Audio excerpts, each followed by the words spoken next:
Italians have long celebrated Christopher Columbus in tribute to their shared heritage. In 1937, President Roosevelt proclaimed October 12th as Columbus Day. And in 1971, President Nixon declared Columbus Day a national holiday to be observed on the second Monday of October. Okay, and why?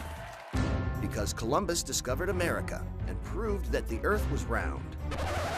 Except that's not quite how it happened, which isn't to say we don't have plenty to thank him for. Let's take a look at Christopher Columbus, the man behind the myth, behind the holiday.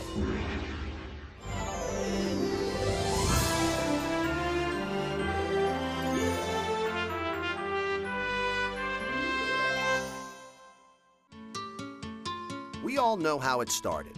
On August 3rd, 1492, Columbus and his three ships, the Niña, the Pinta, and the Santa Maria, set out from Spain and embarked on an historic journey. True, but let's settle the why once and for all. Columbus wasn't trying to prove the Earth was round. He didn't need to.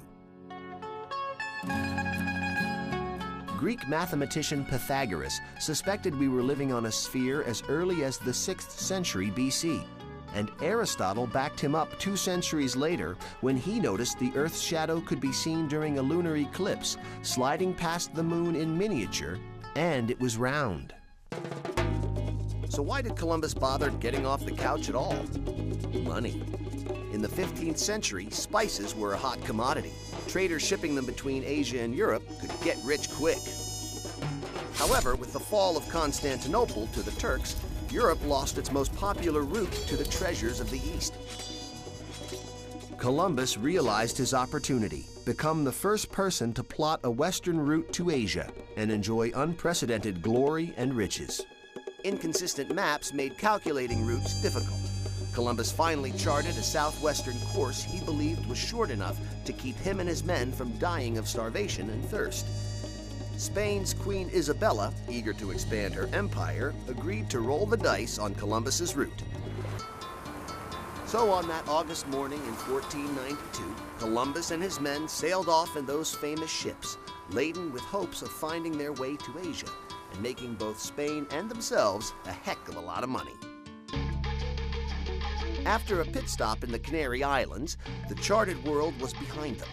Columbus had been right not to trust existing maps, but he didn't realize that his own plotted course to Asia was short by nearly 10,000 miles. Luckily, a series of islands, the future West Indies, lay almost exactly where he believed India to be, and the relieved sailors made landfall. This is where things get tricky. We're still not sure of the exact location where Columbus first landed, but he was convinced he'd made it to India and declared the route successful. Mission accomplished. The Indians who greeted him were actually an indigenous people who had lived there for centuries. So the claim that Columbus discovered the Americas is only true from a European perspective. But as far as Columbus was concerned, he was right where he'd expected to be.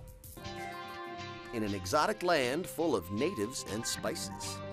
Columbus returned to the Spanish court a hero. All were convinced the route was a success, and it surely was, but not as they'd expected.